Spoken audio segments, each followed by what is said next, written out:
नेहा मुथा। मैं शल्य चिकित्सिका और गुदा रोग विशेषज्ञ हूँ पूना में। तो सभी को पहली बात तो कॉन्ग्रेचुलेशंस। मैं भी आप ही लोगों के साथ इस जर्नी में हूँ। मैं भी अपने 5th मंथ में हूँ। तो and it is a blessing truly. Yes, इसके साथ साथ कई सारी चीजें हमें पैरेलली फेस करनी पड़ती है। हार्मोनल चेंजेस से लगा के फिजिकल इमोशनल सभी कुछ। तो पहले बात तो मैं धन्यवाद देना चाहती हूँ कि मुझे आपने ये मौका दिया कि अ, मैं आप लोगों के कुछ क्वेश्चंस को आंसर कर सकूं अपनी एक्सपर्टीज के द्वारा। अगर मैं किसी को हेल्प कर पाई तो I will feel I am fortunate. तो पहले तो मुझे अभी भी बाकी बहनें दिख नहीं रही हैं। अगर कैमरा ऑन करे तो, क्योंकि मैं शुरुआत से मैं कोई लेक्चर नहीं चाह रही हूँ। मैं चाहती हूँ कि इंटरेक्टिव सेशन हो, तो वन ऑन वन जो चीजें आप अपने डॉक्टर्स को नहीं पूछ सकते हैं हम उसको कर सकते हैं। फिर उसके ही दौरान ही बीच में I can highlight more on this topic which is ऐसा टॉपिक है जो हम खुलकर बात नहीं करते घर में अपने डॉक्टर से भी। काफी हम इसको सहन करने की कोशिश करते हैं और वो होता है सबसे शायद एम्बैरेसिंग या फिर झिझक होती है इसके बारे में बात करने के लिए। और ये टॉपिक है पूप का, है ना। लेटरिन पास करने में जो दिक्कत होती है, तो जो गुदा रोग है, एनोरेक्टल रीजन है हमारे पूरे गैस्ट्रोइंटेस्टिनल सिस्टम के जो आखिरी के 4-5 सेंटीमीटर में जो ये दिक्कतें होती है, और गर्भावस्था में तो ये इतनी ज्यादा कॉमन है जग जाहिर है। तो पर इस पर ज्यादा कोई खास बात नहीं करता, सोचता है कि ये तो पार्ट एंड पार्सल है इस प्रॉब्लम का, तो इसे तो डील करना है। प्रेगनेंसी भी डिस्टर्ब होती है, डिलीवरी भी डिस्टर्ब होती है, उसके बाद का जो अर्ली मदरहुड है वो भी डिस्टर्ब होता है। तो ये सबको बहुत आसानी से टाला जा सकता है। तो पहली बात तो मुझे ये जानना है आप लोगों से कि आप कौन से इश्यूज फेस करते हैं अपने डाइजेशन और स्टूल पासिंग को लेके।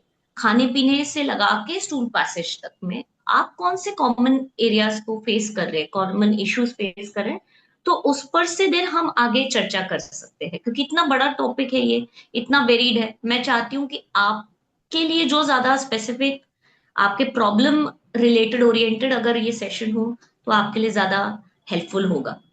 अगर आप लोग अपने कैमरास ऑन कर सके और मुझे बताइए कि मैं आपको कहाँ कहाँ पर आपको क्या जानकारी चाहिए, एंड देन विल हाँ टेक ऑन।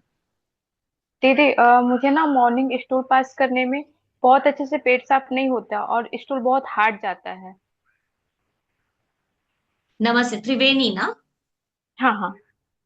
हाँ त्रिवेणी, आपका कौन सा महीना है? 5th मंथ है। Very good. तो ये यूजुअली आपको अगर कॉन्स्टिपेशन, बेसिकली आप सभी को बता दूं कि प्रेगनेंसी में ये इतना कॉमन प्रॉब्लम क्यों है, just like morning sickness, hormonal imbalance जो मेनली रोल प्ले करता है प्रोजेस्ट्रॉन। यहाँ हमारा जो हार्मोन है प्रोजेस्ट्रॉन, जिसकी वजह से ये सारे हमारे साइड इफेक्ट्स होते हैं, क्योंकि इसका एक बहुत बड़ा रोल होता है, वो है to maintain the pregnancy. Progesterone pregnancy को मेंटेन करने वाला हार्मोन है। पर क्योंकि इसका इतना बड़ा काम है ना कि ये उस शिशु को, शरीर को कन्विंस कर रहा होता है कि ये कोई फॉरेन बॉडी नहीं है, इसे अटैक ना करो, इसे संभालना है। तो ये काम है प्रोजेस्टेरोन का। पर इससे क्या हो जाता है कि इसके सारे साइड इफेक्ट्स एकदम सिंड्रोम की तरह आते हैं, जैसे मॉर्निंग सिकनेस हो गया, बैक एक हो गया। और गट से रिलेटेड होता है कि ये पूरे इंटेस्टाइन की जो मोटिलिटी है, मूवमेंट है, उसको पूरी तरह से स्लो कर देता है। जिसकी वजह से आप ना चाह मतलब जितना भी आप हेल्दी खाना खा रहे हो, अब वो क्या हो रहा है, नंबर वन सही से डाइजेस्ट हो नहीं रहा, दूसरा डाइजेस्ट होता है तो आगे मूव नहीं कर रहा, जिसकी वजह से वो इंटेस्टाइन में काफी देर तक रह रहा है। और इंटेस्टाइन का काम है कि उसमें से वो सारे न्यूट्रिएंट्स और पानी को खींचता रहे। तो जब तक नीचे आपका स्टूल पहुंचता है, वहां तक के टाइम में वो पूरा डिहाइड्रेट और हार्ड हो जाता है, राइट। और इसी वजह से आप देखोगे स्पेशली फर्स्ट ट्राइमेस्टर में, जबकि यूट्रस इतना ग्रेविड भी नहीं हुआ, तब भी आपको कॉन्स्टिपेशन, हार्ट स्टूल्स की प्रॉब्लम होने शुरू हो जाती है। ये अभी आपने जाना कि ये अगर हो रहा है तो क्यों हो रहा है। तो अब इसके ऊपर क्या किया जाए। पहली बात है कि आप अपने लिवर को डिटॉक्स करने की कोशिश करें। ठीक है, वो आपको कोई भी तरह के तुलसी पानी से भी होता है, पर इसके लिए आपको एकदम माइल्ड चीजें लेनी होती है। जैसे आप थोड़ा सा प्रोबायोटिक्स को ऐड कीजिए अपने डाइट में, जैसे कि दही, छाछ, रायता, योगर्ट्स, फ्लेवर्स में जो भी आते हैं, सब कुछ घर के किचन से ही यूज किया जा सकता है, मेडिसिन की इसके लिए कोई जरूरत नहीं है। तो आप प्रोबायोटिक जब ऐड करते हैं, आपका लिवर जैसे डिटॉक्स होता है, तो हेल्दी बाइल जूस बनता है, जिससे आपका फैट और कोलेस्ट्रॉल डाइजेस्ट हो जाता है, जिससे इंटेस्टाइन में जो हवा का स्पेसेस है वो खत्म हो जाती है। तो ब्लोटिंग वगैरह जो आपको फील होता है ना, कि पेट फूला फूला है, प्रेग्नेंट नहीं भी हो तो पेट इतना बाहर दिख रहा है फर्स्ट 3 मंथ्स में स्पेशली, तो वो अपने आप ही वहां पर खत्म हो जाता है। Of course, exercise, mild exercises in the first trimester, I would only suggest a little bit of at least 30 to 40 minutes walking। उससे भी आपका ये गट हेल्थ सुधर सकता है। हाइड्रेशन तो वो तो आप सब जानते हैं कि प्रेगनेंसी में आपको आपका वाटर इनटेक बहुत अच्छा रखना है। आप इतना पानी नहीं पी सकते हैं, तो 3 लीटर्स के फॉर्म में कुछ भी आप ले सकते हैं लिक्विड्स में। उसमें इंक्लूड होता है आपका पानी, छाछ, जूसेस, सूप्स भी। तो किसी भी तरह से ये चारों चीजों को मिला के 2 to 3 लीटर्स, अभी गर्मी आ रही है तो बिल्कुल 3 साढ़े 3 लीटर तो आपको मस्ट आपका हाइड्रेशन रखना है। जैसे प्रेगनेंसी बढ़ेगी आपको हाइड्रेशन बढ़ाते जाना चाहिए। एटलीस्ट से आप हर घंटे में एक अच्छा खासा दिस साइज ग्लास आप पी रहे हो, चाहे फिर वो जूस हो या कुछ भी। कैफीन कट डाउन करना बहुत जरूरी है, वो तो आइडियली एडवाइजेबल भी नहीं है। तो कैफीन आप कट डाउन कीजिए, इससे और कॉन्स्टिपेशन बढ़ता है। तो जो भी कैफीन या कॉफी के एडिक्ट्स हैं, जिनको ज्यादा उस पर बिना 1 2 कप के नहीं चलता, उस पर आपको थोड़ा प्री प्रेगनेंसी ही काम कर लेना चाहिए। हैविंग सेड दैट, मैक्सिमम जिनसे आज मेरी बात हो रही है सारे प्रेग्नेंट है, पर मैं ये एडवाइस करूंगी कि ये सारी चीजें आइडियली आपका जो कॉन्स्टिपेशन और इंडाइजेशन है, इसको आप प्रेगनेंसी के पहले अगर ट्रीट करें तो वो ज्यादा फायदेमंद है। जैसे कि I am hinting towards Panchakarma. तो आप अपना वात पित्त कफ नाड़ी शोधन करवाएं। Okay, I am an allopathic doctor, but मैंने खुद अपना आयुर्वेदिक चेकअप कराया था before getting pregnant, to understand कि मेरे अंदर कौन से इम्बैलेंसेस हो रही हैं। उससे हम उसे पहले करेक्ट करें, और फिर जैसे कोई बीज अगर बोना है तो पहले जो फार्मर है पहले उस लैंड को फर्टाइल बनाता है, उससे मजबूत बनाता है, और फिर वो बीज बिल्कुल अच्छे से सर्वाइव करेगा। वैसे ही पहले हम अपनी बॉडी में जो भी नाड़ी शोधन के थ्रू हमें दिखता है कम ज्यादा है, उसे हम बैलेंस करें। अगर हमारे में तब पित्त या इसकी मात्रा ज्यादा होती है तो you can get treated before you enter the pregnancy. तो उसके बाद में आपकी प्रेगनेंसी में ये सारे इश्यूज जो है, प्रोजेस्ट्रॉन के जो साइड इफेक्ट है, ये आराम से कम्बैट हो जाते हैं। सेकंड पिट स्टॉप आता है कि अब तो आप प्रेग्नेंट हो, अब आपने वो कराया नहीं है और आपको ये सारी चीजें फेस कर रहे हो आप। तो हाइड्रेशन, प्रोबायोटिक एंड वॉकिंग, ये 3 आपके मंत्र फर्स्ट 3 ट्राइमेस्टर के होने चाहिए। ठीक है। 4 ट्राइमेस्टर में चौथी चीज आती है, वो है लिवर को डिटॉक्स करने की कोशिश कीजिए। उसके लिए माइल्ड तुलसी के ड्रॉप्स भी आपको मिल सकते हैं कोई भी आयुर्वेदिक सेंटर से, उसे अपने पानी में थोड़ा सा यूज कीजिएगा। माइल्ड फॉर्म में आपको रखना है। तो फर्स्ट 3 ट्राइमेस्टर के लिए ये 3 मंत्र हो गए। 4 ट्राइमेस्टर में आप अपने लिवर पर फोकस कर सकते हैं। जितना हो सके ऑफ कोर्स आहार को कम करके फ्रूट्स को ज्यादा बढ़ाएं।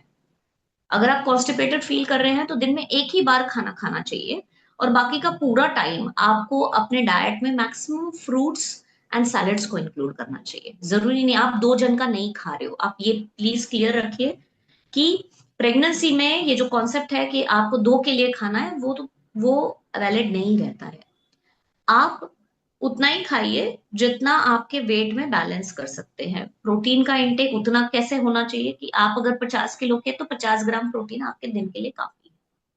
ऑफ कोर्स उसके वेजिटेरियन फॉर्म में रखिएगा, बिकॉज एनीवेज डाइजेशन के लिए vegetarian diet is the best. हमारा बॉडी नॉनवेज फूड के लिए बना ही नहीं है। तो ऑलरेडी अगर आप कॉन्स्टिपेटेड है, आप में इंडाइजेशन हो रहा है, उसमें आप अगर ये खाएंगे तो आप और हानि पहुंचाएंगे। राइट। तो ये चौथी चीज आ गई इसके अंदर। तो that is how you can progress with the trimester. जैसे आपकी ट्राइमेस्टर्स बढ़ती है, आपका डाइट ऐसा होना चाहिए कि आपके दोनों हाथ अगर आप मिला लो तो इसमें जितना अन्न आ सकता है उतना आपका डाइट होना चाहिए। बाकी का जितना भी है बल्क साइज आपका न्यूट्रिशन जो है आपके फ्रूट्स और सैलेड से कवर हो जाना चाहिए। Keep good amount of soaked dry fruits, also कच्चे ड्राई फ्रूट्स ना खाएं। ये बहुत ही छोटी छोटी चीजें जो है, इसके माइक्रो ट्यूनिंग से ही आप इतनी बड़ी जो इशू है पाइल्स फिशर्स की, ये ट्रीट कर सकते हैं, खुद के लेवल पे मैनेज कर सकते हैं। हैविंग सेड दैट, अगर उसमें ब्लीडिंग है या फिर बहुत ज्यादा जोर लगा के ही स्टूल करना पड़ रहा है, then you have to see a specialist. फिर आप ये घर के नुस्खे नहीं करने चाहिए आपको प्रेगनेंसी में। जितना आप इस, क्योंकि ये स्टेजेस बहुत फटाफट बढ़ती है उन पेशेंट्स में जिनमें ऑलरेडी पहले से पाइल्स फिशर्स है। अगर प्रेगनेंसी कंसीव करने से पहले ही आपको पाइल्स फिशर की दिक्कत है तो प्रेगनेंसी में ये स्टेजेस और तेजी से बढ़ते हैं। तो प्लीज सी योर प्रोक्टोलॉजिस्ट और एक बार चेकअप करवाइए कि एग्जैक्टली कौन से स्टेज में है आप।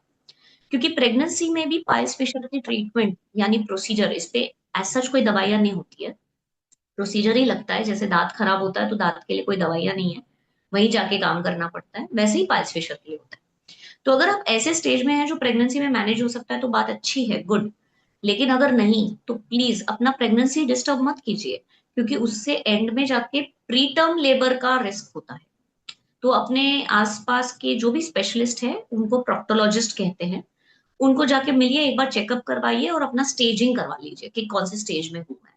अगर ट्रीटेबल है तो मैंने ये प्रोसीजर्स प्रेगनेंसी के प्रेग्नेंट पेशेंट्स में, even if they are with IVF treatment, twin pregnancies, उसमें ये मैंने सर्जरीज 8वें महीने तक की है। ये बिल्कुल सेफ होती है। ठीक। तो अपना प्रेगनेंसी डिस्टर्ब मत कीजिए, क्योंकि डिलीवरी के बाद आपको टाइम नहीं मिलेगा अपने ऊपर ध्यान देने का। सो आई गेट पेशेंट्स जो कहते हैं मैडम मैं फीडिंग के लिए भी बैठ नहीं पा रही हूँ, आप इसको मुझे फ्री कर दो, you know. So first pit stop is, जब आप प्लान कर रहे हो बच्चा, तब आपको अपने बॉडी के जितने भी विकार है, जो भी आपको लग रहा है कि अगर बीपी इशू है, थायराइड है, डायबिटीज का अगर होगा, कुछ भी ऐसी आपको बैक एक, इवन एक सिंपल बैक एक है या हेड एक माइग्रेन का इश्यूज है, पहले आप इसको क्लियर कीजिए, क्योंकि ये सारे इमोशन, ये सारी पैथोलॉजीज का कुछ अंश आप बेबी में ट्रांसफर करने का रिस्क रहता है। इसीलिए मैंने कहा कि पहले पंचकर्मा या ऐसा कोई पूरा चेकअप जिसमें आपका जो भी सब है उसको आप पहले ठीक करो, और then enter the pregnancy. That is the first pit stop.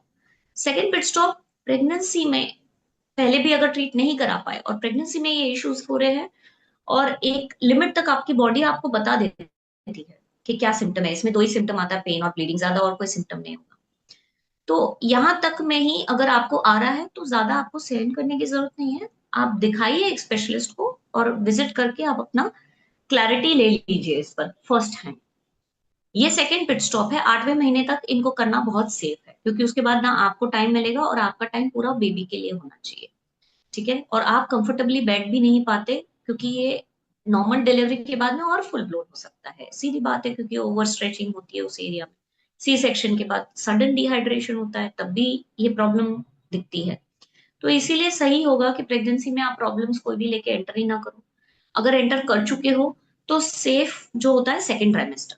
Second trimester is the best time. अगर पाइल्स फिशर है, बहुत दिक्कत दे रहे हैं, एक दिन निकालो, जाके करके आ जाओ ट्रीटमेंट, सिंपल चैप्टर।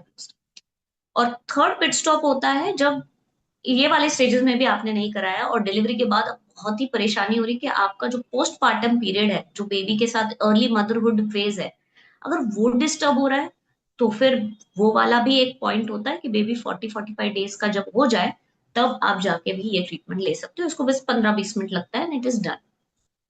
लेकिन उसके बावजूद भी diet lifestyle plays a very big role. Okay, पर उससे ये चीजें ट्रीट नहीं होती, मैनेज होती है, कि ये एक स्टेज में बहुत तेजी से बढ़ने से आप रोक सकते हो। पर having said that, at any stage, जितना कम स्टेज हो उसमें आप ट्रीटमेंट इसकी ले लिया करो। ये मेरी तरफ से एडवाइस है, क्योंकि आई हैव सीन कि कैसे ये प्रेगनेंसी को भी पूरी तरह से डिस्टर्ब कर सकते हैं, और पूरा ध्यान वही लगा रहता है, स्पेशली डिलीवरी के बाद। और परेशानी होती है क्योंकि बेबी के साथ हम एंजॉय नहीं कर पाते, हम बैठने पे भी वहां पर पूरा बर्निंग सेंसेशन हो रहा। सो त्रिवेणी, आप जो फेस कर रहे हैं हार्ड स्टूल्स एंड दिस, ये इसी तरह से शुरू होता होता हाँ है ना? डॉक्टर मैम, एक्चुअल में मेरा पहले पंचकर्मा हो चुका है, तो पाइल्स वगैरह का कुछ प्रॉब्लम नहीं है। मेरा एक विरेचनवटी चल ही रहा है। मैं नाड़ी परीक्षण करवाती हूँ, तो मेरे जो प्रेगनेंसी के दौरान भी आयुर्वेदिक दवाई ही चल रहा है। वो डाइजेशन का पहले से ही थोड़ा इशू है, तो क्लियर नहीं हम्म होता। बट मैं विरेचन वटी लेती हूँ तो बहुत अच्छे से क्लियर हो जाता है। जिस दिन हम्म। नहीं लेती उस दिन मुझे थोड़ा सा स्टूल पास करने में प्रॉब्लम होता है। पर त्रिवेणी ये टेम्पररी सोल्यूशंस होते हैं। जैसे मलेरिया में जो हाँ। बुखार आता है उसके लिए आप क्रोसिन ले लोगे, उससे आपका बुखार जाएगा, पर उससे मलेरिया पे कोई फर्क नहीं पड़ता, मलेरिया की पैरासाइट पे, ठीक है। तो जो आयुर्वेदिक ट्रीटमेंट्स होती हैं, I have very high respect for it. Ayurvedic सबसे बेस्ट होता है जब आपको किसी चीज को प्रिवेंट करना है। यानी अगर आप डाइट लाइफस्टाइल और ये चूरन या ऐसी दवाइयां ले रहे हैं जिससे स्टूल सॉफ्ट हो जाए, स्टूल सॉफ्टनर है बेसिकली जो आप ले रहे हो ना, उसे स्टूल सॉफ्टनर्स भी बोलते हैं, अलग अलग प्रकार के मिलते हैं, टैबलेट में, पाउडर में, सिरप में। तो स्टूल सॉफ्ट करना is not the solution. Piles fissure last के 4-5 सेंटीमीटर का प्रॉब्लम है, जहां पर एनल एरिया जो है, गुदा द्वार जो है वो टाइट हो गया है, मैकेनिकल ऑब्स्ट्रक्शन है वो। तो आप लेटरिन को पतला करना इज नॉट द सोल्यूशन, उस एरिया को आप रिलैक्स करो, उसे नॉर्मल बनाओ, ये सोल्यूशन होता है। क्योंकि जब आप दवाई लेते हो तभी आपको रिलैक्सेशन आता है, और दवाइयों के भरोसे पे नहीं चलना, that is not advisable also, ठीक है। जो काम आपका 15 मिनट में हो सकता है उसके लिए आपको पूरी प्रेगनेंसी दवाइयों पे क्यों रहना। कुछ चीजें हैं जिन पर अब तक कोई सर्जरी नहीं बनी, डायबिटीज हो गया, या आयरन डेफिशिएंसी हो गई, बीपी का इशू हो गया, बट कुछ प्रॉब्लम्स ऐसी हैं जिस पर बहुत इजीली 15 मिनट में काम करके किया जा सकता है। और प्लस आप जो कर रहे हैं स्टूल सॉफ्टनिंग का, जो दवाई लिया फिर मुझे हो जाता है, ये जो दवाइयां हैं ये आपके सिम्टम को ट्रीट करती हैं। यानी कि जैसे मैंने एग्जांपल दिया, मलेरिया में बुखार, बुखार एक सिम्टम है, बीमार मतलब जो कंडीशन है, जो पैथोलॉजी है वो मलेरिया है। यहाँ पर पैथोलॉजी पाइल्स और फिशर्स है, उसका सिम्टम होता है पेन और ब्लीडिंग। पेन और ब्लीडिंग पे बहुत सारी दवाइयां हैं, पर उससे क्या हो जाता है कि अब जो स्टेज है वो साइलेंटली बढ़ती है। आपको जो शरीर सिग्नल्स दे रहा था पेन और ब्लीडिंग की, आपने उसे दबा दिया, उससे हाँ, स्टेज पर कोई एक्चुअली फर्क नहीं मुझे पड़ता। पेन और ब्लीडिंग ऐसा कुछ भी नहीं है। हार्ड स्टूल्स जो है वो हाँ। कॉन्स्टिपेशन का सिम्टम होता है। और एक सेंटेंस है, गोल्डन सेंटेंस है, कि constipation and indigestion is the mother of piles and fissures, ठीक है। पहले कॉन्स्टिपेशन और इंडाइजेशन होगा, on and off, on and off जब ये होता रहता है, इवेंचुअली ये पाइल्स और फिशर में क्लासिक सिम्टम्स देने लगता है। तो जब हार्ड स्टूल्स होते हैं तो ऐसा पेन होता है कि जैसे कुछ कट होके निकल रहा है, प्रिक हो रहा है, पॉटी होने के बाद में भी वहां पर बर्निंग सेंसेशन रहती है, कुछ देर वहां ध्यान लगा रहता है, ये क्लासिक सिम्टम ऑफ फिशर होता है, ठीक है। तो अगर ऐसा कुछ भी आप फेस कर रहे हैं तो आप अपने स्पेशलिस्ट को पहले दिखाइए, ऐसे व्यक्ति को दिखाइए जिसके पास एक्चुअली लाइसेंस है वहां जाने का। मेरे पास आप दांत का दर्द लेकर आएंगे तो मैं 6 महीने तक आपको दांत ही ठीक करते दे दूंगी दवाइयां देके, क्योंकि दर्द मैं ठीक कर सकती हूँ पर दांत के अंदर नहीं जा सकती, क्योंकि ना मेरे पास उसकी एक्सपर्टीज है ना मेरे पास उसका लाइसेंस है। तो आप ऐसे स्पेशलिस्ट के पास जाइए जिसके पास लाइसेंस होता है इस एरिया में जाके एक्चुअली काम करने का। तो वो आपको सही राय दे सकते हैं, क्योंकि जिनके पास लाइसेंस नहीं वो आपको यही दवाइयां देकर आपका सिम्टम रोकने की, दबाने की कोशिश करेंगे, पर उससे आपका जो मेन प्रॉब्लम है वो हिडन रहता है और स्टेज में चुपचाप बढ़ता है। तो ये थोड़ा सा रिस्की है, तो इसका आपको ख्याल रखना चाहिए। यस। जय गुरुदेव। जय गुरु। प्रणाम। दीदी, मुझे ना 8 मंथ चल रहा है लेकिन मुझे टॉयलेट की बहुत समस्या, मतलब कुछ खाओ ना तो टॉयलेट को जाना पड़ता है। अभी आप किस बात के लिए बोल रहे हैं, लैट्रिन की बात कर रहे हैं कि पेशाब की बात कर रहे हैं? हाँ, लैट्रिन। कुछ भी खाओ तो आपको जाना पड़ता है। हाँ। तो इस, जब आप वॉशरूम जाते हैं तब आपको दर्द है वहां पर? हाँ दी, थोड़ा बहुत होता है, और मतलब दिन में 5 से 6 बार जाना ही पड़ता है। ओके, उसमें कोई दिक्कत नहीं है, मल्टीपल टाइम्स जाने में कोई दिक्कत नहीं है, बस लूज मोशन नहीं होना चाहिए। ना लूज हाँ। मोशन होना चाहिए ना हार्ड स्टूल्स होना चाहिए, आप समझ रहे हैं? तो आप हाँ। क्या कीजिए, उसी कंसिस्टेंसी में खाना खाइए जिस कंसिस्टेंसी में आप उसे निकाल सकेंगे बिना पेन के।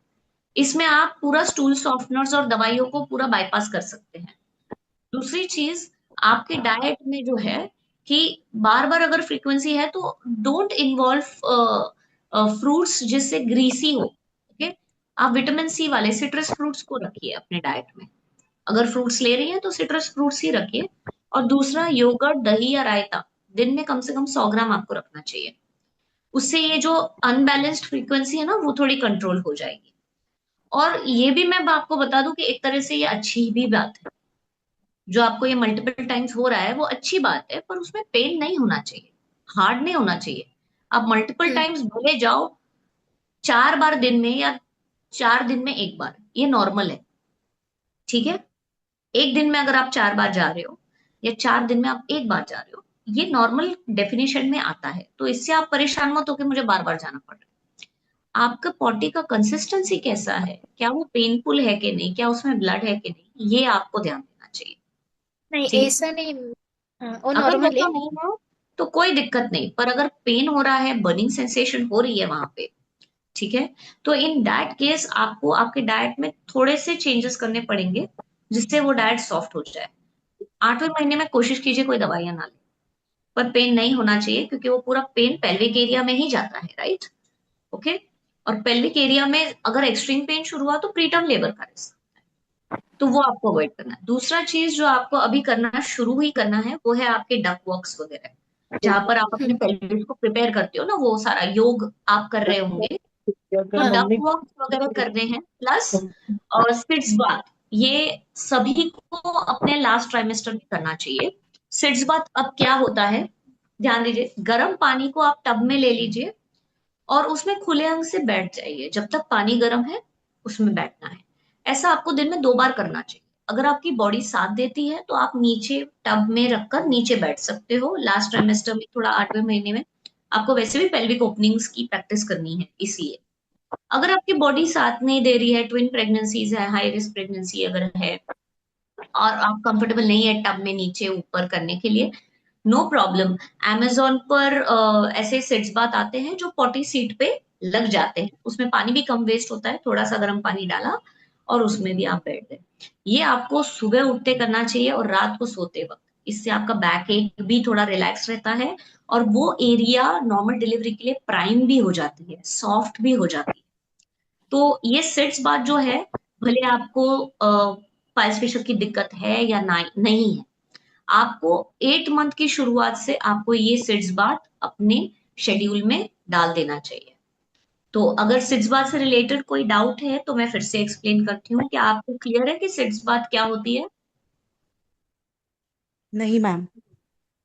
सो गर्म पानी को आप एक टब में ले लीजिए, प्लेन वार्म वाटर, ठीक है, जितना आपका स्किन फील कर पाए। तो उसको चेक करने के लिए आप अपना एल्बो भी यूज कर सकते हैं, जैसे हम छोटे बच्चे को नहलाते हैं तो हम बेबी बाथ जो गर्म पानी करते हैं उसमें हम हमेशा अपना एल्बो टेस्ट करते हैं। एल्बो जितना सहन कर सकता है उतना बेबी भी सहन कर सकता है, और उतना आपका पेल्विस एरिया सहन करता है। तो गर्म पानी को आप टब में ले लीजिए और खुले अंग से, यानी कि आपको नीचे कुछ नहीं पहनना, और आप उसके अंदर बैठ जाइए। उसमें कुछ नमक मिर्च कुछ भी नहीं डालना है, प्लेन वार्म वाटर में आपको बैठना है। सुबह उठोगे तब आप नहाते वक्त कर सकते हो। और जिन लोगों को पॉटी करने के बाद में बर्निंग पेन ये सारे सिम्टम्स है, उनको ये पॉटी होने के बाद में आप क्लीन कीजिए और फिर ये सिट्स बाथ लीजिए। तो जिनको कोई दिक्कत नहीं है वो 8वें महीने से सुबह शाम रात को सोने से पहले ये 2 बार दिन में लेना है। जिनको दिक्कत है उनको पॉटी होने के बाद में क्लीन करके तुरंत ये सिट्स बाथ लेना चाहिए। तो उससे आपके सिम्टम बिना कोई मेडिसिन के तुरंत शांत होते हैं। मैं अपनी प्रैक्टिस में तो सिट्स बाथ को रामबाण कहती हूँ पेशेंट्स के लिए। ठीक है, तो गर्म पानी आप टब में लेके खुले अंग से उसमें बैठ जाइए, जब तक पानी गर्म है उसमें आपको बैठना है। ठीक है, ऐसा आपको 2 बार दिन में करना चाहिए। तो और अगर आपका प्रोसीजर हुआ है, अगर सर्जरी हो गई है ड्यूरिंग प्रेगनेंसी आफ्टर डिलीवरी जब भी, तब इस बात में आपको बीटाडीन का सोल्यूशन डालना पड़ता है, पर तब तक के लिए इसमें कुछ मत डालिए। वहां पे बहुत सारे आते हैं KMNO4 डालिए, ये केमिकल, वो कुछ भी डालने की जरूरत नहीं है। आप प्लेन वार्म वाटर में बैठिए। अब इससे क्या क्या होता है, नंबर 1, ये पेन किलर का काम करता है, दर्द को कम कर देगा। दूसरा, मसल्स वहां पर जो है सारे रिलैक्स हो जाएंगे, मसल रिलैक्सेंट का काम हो जाता है। जो जलन है वो कम हो जाती है, तो ये एंटी इंफ्लेमेटरी का काम करता है। चौथा, हाइजीन को बहुत अच्छे से मेंटेन करता है। जिनको बहुत पेन वगैरह होता है, बर्निंग होता है, वो वहां पर क्लीन भी नहीं कर पाते ठीक से, तो फ्लेटस पास गैस पास करने के बाद में भी वहां पर इरिटेशन होती है।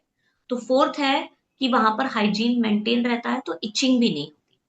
और लास्ट, इसका कोई एडिक्शन नहीं है और कोई साइड इफेक्ट नहीं। सो इसीलिए मैंने इसको रामबाण कहा है। ये सिड्स बाथ प्रेगनेंसी में बहुत अच्छे से सूट करता है, फाइनल ट्राइमेस्टर में पेल्विस ओपनिंग के लिए भी हेल्प करता है और उस एरिया को सॉफ्टन करता है, प्राइम करता है। तो जो नॉर्मल डिलीवरी के लिए जाएंगे उनमें जो उस एरिया के टेयर्स होते हैं वो जल्दी हील हो जाते हैं आफ्टर डिलीवरी। सो ये आपकी प्रिपरेशन भी हो जाती है कि पोस्ट डिलीवरी जो फिशर्स सबको होती हैं वो नॉर्मल है ना, पर ये जल्दी ऑटो हील हो जाते हैं 2-3 हफ्ते में, अगर आपने लास्ट ट्राइमेस्टर में से ही आपने ये सिंपल चीजें करनी शुरू कर ली हो तो क्या अभी सबको क्लियर है कि सिक्स बात क्या होता है? यस दीदी। और आपके क्या ऐसे क्वेश्चंस है जिनको मैं आपको बता दूं कि पाइल्स फिशर एग्जैक्टली होता क्या है? क्या कितने लोगों को पता है कि पाइल्स फिशर क्या है?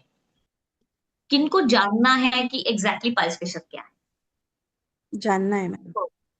सो एक सिंपल डिफरेंस है कि फिशर्स होते हैं एनल एरिया में, गुदाद्वार में जब क्रैक्स हो जाते हैं, चीरे पड़ जाते हैं, उनको हम फिशर्स बोलते हैं।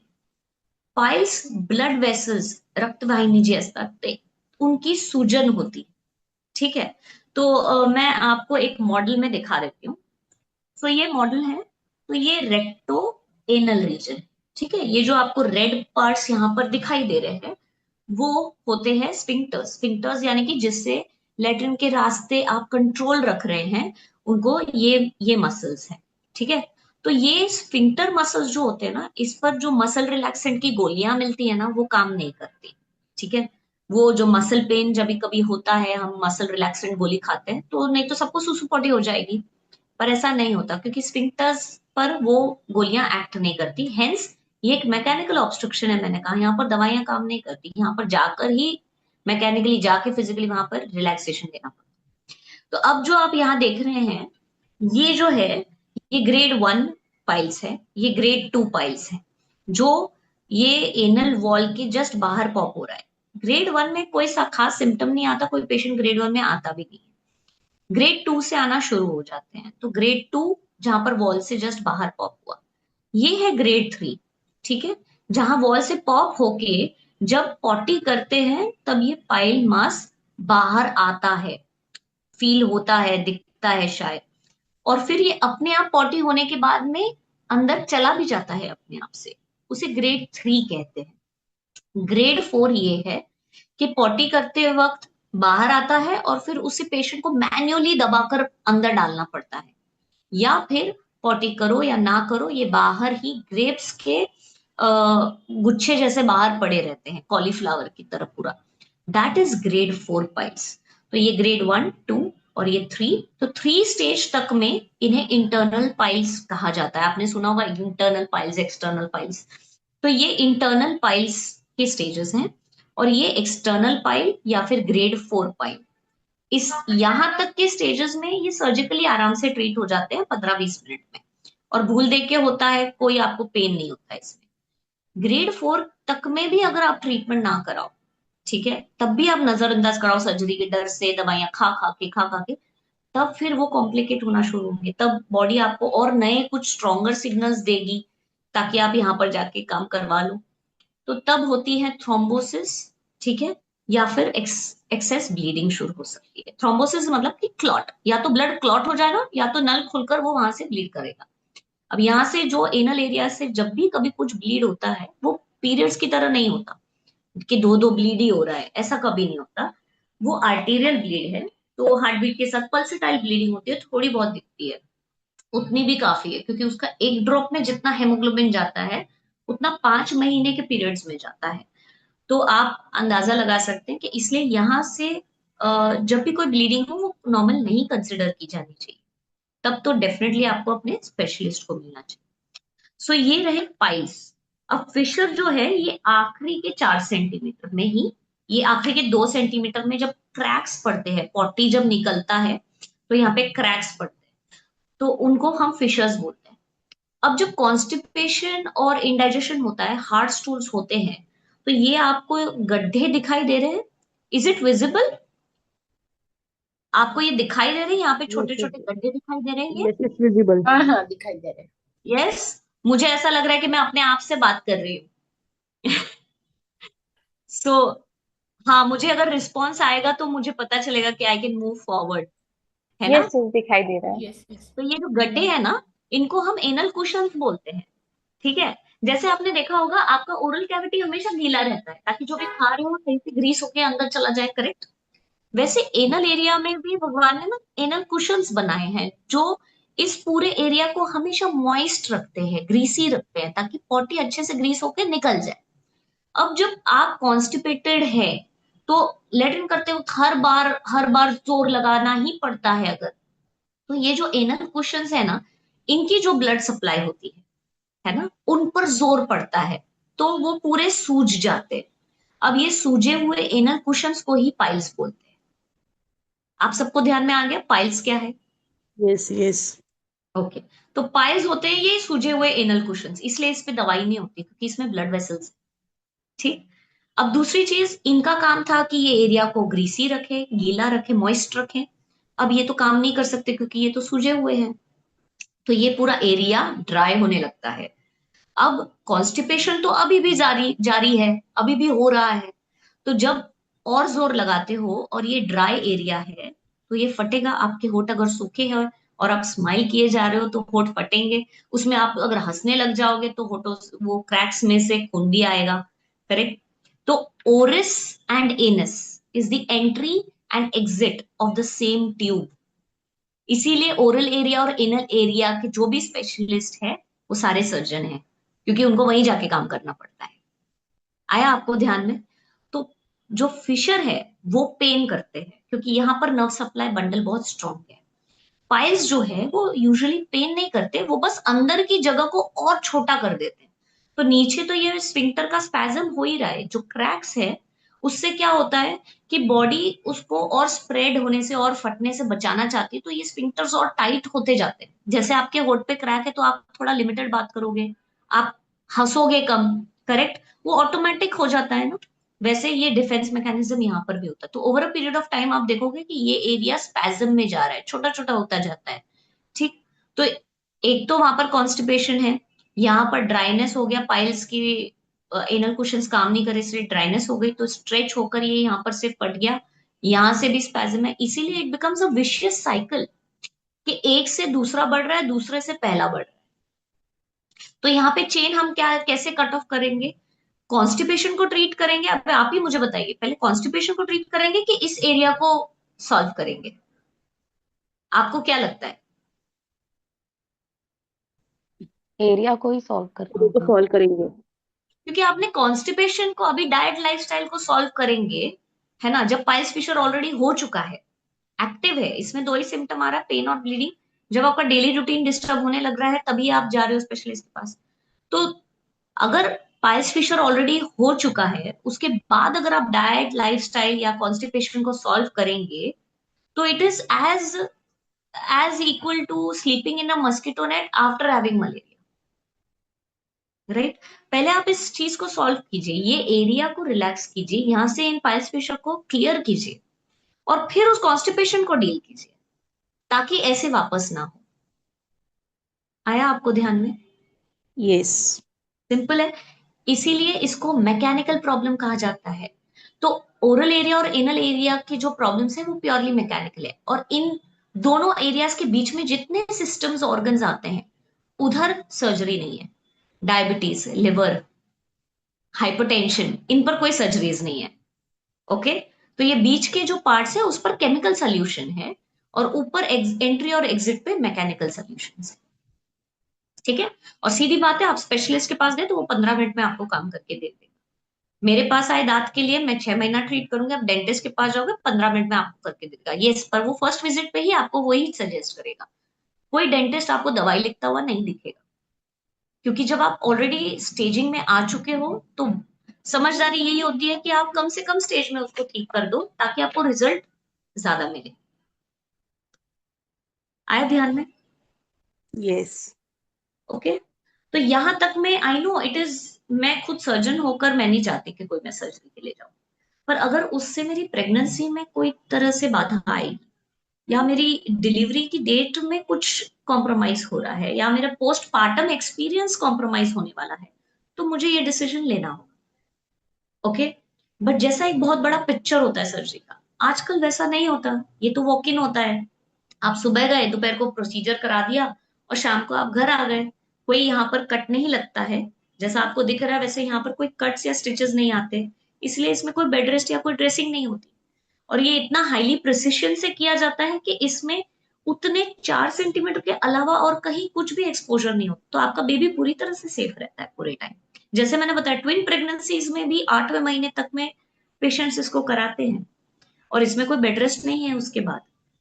तो कोशिश कीजिए ना प्रेगनेंसी में एंटर कीजिए इन प्रॉब्लम्स के साथ, और अगर प्रेगनेंसी में ये प्रॉब्लम्स हो रही हैं तो कम से कम अपने पोस्टपार्टम एक्सपीरियंस को इसको अपने पोस्टपार्टम एक्सपीरियंस का हिस्सा ना बनाए।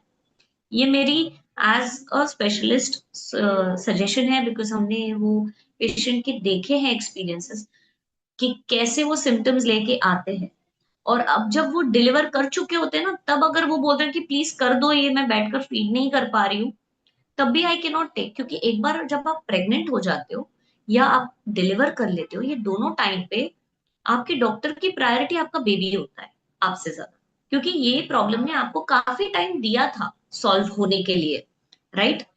प्रेगनेंसी के पहले भी आप इसको सॉल्व करा सकते थे, लेकिन उसके बाद में सारा जो पेशेंट केयर है वो पूरा बेबी ओरिएंटेड हो जाता है। इसलिए डिलीवरी के बाद में 40 डेज आपके लिए नहीं वेट किया जाता, वो बेबी के लिए वेट किया जाता है कि वो बाहर के एटमॉस्फेयर में पूरा कंफर्टेबल हो जाए, आपको भी उसकी स्लीप साइकिल समझ जाए। और वो जब बेबी सो रहा होता है, उस वही 1 घंटे में पेशेंट को लेके उस पर वो प्रोसीजर करके बेबी के पास वापस दे दिया जाता है। सो ये बहुत ही सॉल्वेबल प्रॉब्लम है। तो इसको ऐसा ना समझे कि पायस फिशर को जितना टाल सके, आप टाल नहीं सकते उसको। एक बार वो बन गया, वो धीरे धीरे बढ़ता जाएगा। आप ये डिसाइड कीजिए कि आप कब वो करेज निकाल के उसको छोटे ही स्टेज में करें। जैसे कि दांत जब दर्द दे रहा है तो वो फिलिंग की स्टेज में अगर आप जा रहे हो तो आपका काम हो जाए।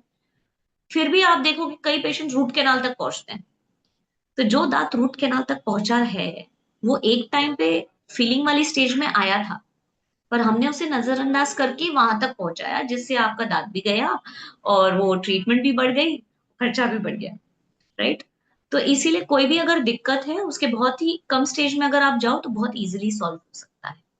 तो जिसके लिए सर्जरी है ही नहीं तो वो बात अलग है, पर जिसके आप बहुत स्ट्रेट फॉरवर्ड सोल्यूशन है तो उसमें आपको घबराना नहीं चाहिए। उससे रिलेटेड अगर कोई डर है तो आप बिल्कुल बता सकते हैं हमको, and we are there for you. ठीक और है मैम। इससे रिलेटेड और कुछ आपको पूछना है जो मैंने अभी तक हाईलाइट नहीं किया हो? मैं पूरा आपके ओरिएंटेशन से चल रही हूँ कि जहां आपको कुछ क्वेश्चन है, क्योंकि हार्ट स्टूल और ये कॉमन इश्यू है, उसके मैंने आपको घरेलू सारे नुस्खे तो बता दिए। और एक स्टेज तक ये सब काम करता है, उसके बाद इसे अननेसेसरीली कैरी फॉरवर्ड नहीं करना चाहिए, ठीक। इसके अलावा आपको और कुछ जानना है? Hello ma'am. यस, नमस्ते, हेलो। हेलो, मेरा सेकंड मंथ चल रहा है और कांग्रेचुलेशन। हाँ, यस, थैंक यू। और मुझे प्रोटीन इंटेक ज़्यादा बोला है लेने के लिए। ओके। तो मैं एग्स पनीर ज़्यादा खा रही हूँ, लेकिन मुझे ना ऐसे बल्कीनेस बहुत आता है, लेकिन स्टूल पास नहीं होता है। ऐसे लगता है कि बहुत ज़्यादा अभी जाना ही जाना है। हाँ। जब जाने के टाइम में ऐसे होता है कि कुछ पॉटी होता ही नहीं है। हम्म। मुझे माइग्रेन का भी इशू है। तो क्या आपका उन्होंने माइग्रेन भी बढ़ सकता है? ये number one, protein first 3 trimester में हाई इंटेक का कोई इंडिकेशन खास नहीं होता, ठीक है। मैं आप लोगों को एक सिंपल रूल बता देती हूँ। फर्स्ट 3 ट्राइमेस्टर में सिर्फ ऑर्गेनोजेनेसिस हो रहा होता है, ठीक है। बेबी के सारे ऑर्गन्स बन रहे हैं। प्रोटीन ऑर्गन डेवलपमेंट का मेजर हिस्सा नहीं होता। प्रोटीन होता है जब बेबी फॉर्म हो गया है, अब उसके ऊपर मसल बिल्डिंग करनी है। तो प्रोटीन का रोल मोस्टली सेकेंड ट्राइमेस्टर से शुरू होता है। फर्स्ट ट्राइमेस्टर में आप ऑलरेडी कॉन्स्टिपेटेड ज्यादा फील करोगे बिकॉज ऑफ प्रोजेस्ट्रॉन, क्योंकि फर्स्ट ट्राइमेस्टर में प्रोजेस्ट्रॉन का जो बॉडी में हार्मोन का लेवल है बहुत काफी हायर साइड पे होता है, और उससे आप ऑलरेडी कॉन्स्टिपेटेड हो। Protein is heavy to digest, तो मैं ये सजेस्ट करूंगी avoid protein for the first 3 months. You have ample time to take lot of protein later along with shatavari. You should add shatavari powder also with it. अभी उस पर आप ज्यादा जोर ना दें। अभी आप ये फोकस कीजिए कि आपके first 3 trimester along with your migraine issue, जितना आप एब्डोमेन स्ट्रेन करेंगे, कॉन्स्टिपेशन में एब्डोमेन पर स्ट्रेन आता है, वो आपको ये सारी चीजें अभी अवॉइड करनी है। आपका फर्स्ट टारगेट फर्स्ट 3 मंथ्स में होता है to pass the successful NT scan, यानी कंफर्मेशन ऑफ प्रेगनेंसी, वो आपका फर्स्ट टारगेट है फर्स्ट 3 मंथ्स का। तो उसके लिए आपका डाइट लाइफस्टाइल अभी इतना खास इंपॉर्टेंट नहीं है। आप अपने हॉर्मोन्स को, अपनी मेंटल स्टेबिलिटी को कितना, इमोशनल स्टेबिलिटी को कितना अच्छे से हैंडल कर रहे हो, ये ही फिलहाल इंपॉर्टेंट है। क्योंकि ये सारे ऑर्गन्स अभी बन रहे हैं, ब्रेन से लगा के liver, kidneys, everything is getting formed now. ये सारे ऑर्गन्स को बनने के लिए कीटोन्स और नर्वस सिस्टम को बनने के लिए फोलिक एसिड, ये सब लगता है, जो आपने आई होप प्रेगनेंसी के पहले ही शुरू किया होगा, फोलिक एसिड, आयरन, ये सारी चीजें अभी लगी। प्रोटीन का रोल थोड़ा सा बाद में आएगा। अभी तो बोन भी पूरी तरह से टाइट नहीं हुए हैं, कैल्शियम आपको लेना शुरू करना है और थायराइड को मेन कंट्रोल करना है। प्रोटीन आपका जो बॉडी टाइप, अभी मैंने जो आपको, इसलिए thank you to open your camera, आपके इसमें प्रोटीन आपको फिलहाल लेना भी नहीं चाहिए, क्योंकि आप में सही से बाइल भी नहीं बन रहा है, बाइल जूस भी नहीं बन रहा है। अनवांटेड फैट अगर डिपॉजिट हो रहा है, इसका मतलब कि आपका फैट और कोलेस्ट्रॉल जो है वो सही से डाइजेस्ट नहीं हो रहा, जो बाइल जूस का काम है। आप अपने लिवर पर काम कीजिए, लिवर डिटॉक्स करने की कोशिश कीजिए, अपने फिजिशियन या आयुर्वेदिक प्रैक्टिशनर को मिलिए और अपने लिवर पर थोड़ा सा ध्यान दीजिए। लिवर डिटॉक्स हुआ तो फैट अपने आप डाइजेस्ट होगा। जो ब्लोटिंग है, जो आप बोल रहे हो ना, स्टूल पास करने का इच्छा होता है पर होता नहीं, इसे टेनिस में भी बोला जाता है। और इनकम्प्लीट इवैक्यूएशन, की पॉटी हुई है पर पूरी तरह से सेटिस्फेक्शन नहीं मिला कि या आई एम फ्री नाउ, ये भी अगर होता है, इसे टेनिसमस बोलते हैं। ये तब होता है जब फैट और कोलेस्ट्रॉल सही से डाइजेस्ट नहीं हुआ, उसके बबल्स बनते हैं और वहां पर एक फॉल्स सेंसेशन देते हैं कि रेक्टम फुल है, पर होता कुछ नहीं है वहां। और पेशेंट जोर दिए जाता है, जिसकी वजह से वो जोर से, फिर जो मैंने आपको बताया पाइस फिशर का साइकिल याद कीजिए, you are landing yourself there. तो लिवर पर ध्यान दीजिए, बाइल जूस अच्छा जनरेट होगा, फैट कोलेस्ट्रॉल अच्छे से डाइजेस्ट होगा, अनवांटेड फैट आपका बॉडी में भी डिपॉजिट नहीं होगा। तो जो प्रेगनेंसी में बोलते हैं ना मोटापा और वो सब मिथ्या है, वो सब आप फेड आउट कर सकते हो वैसे ही। ठीक है, you just need to know the root where it is coming from, so it's your liver. ठीक, एग्जैक्टली, तो आप थैंक यू। इसको कर लीजिए। फर्स्ट ट्राइमेस्टर में आप अपने प्रोटीन को लेके बिल्कुल परेशान मत हो जाइए, किसी ने कुछ कहा तो आप मेरा नाम डाल देना, ठीक है?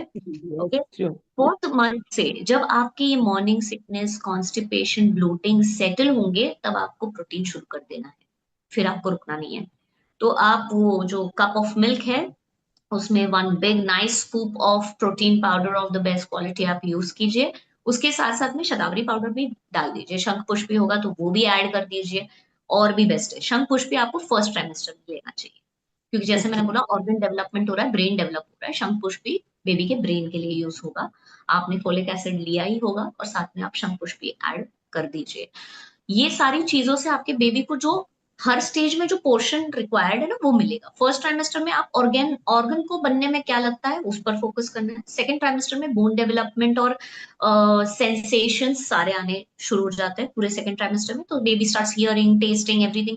तो सारे टेस्ट के एक्सप्लोरेशन, सारा ज्ञान जो आप सुन रहे हो, ये सारा चीज सेकंड मंथ में बेबी का हियरिंग अभी तक नहीं हुआ है, तो वो आपको सेकंड ट्राइमेस्टर में फोकस करना है, that is fourth, fifth and sixth month में। आप क्या सुन रहे हो, क्या खा रहे हो, सारे टेस्ट के साथ उसको अवेयर कराओ।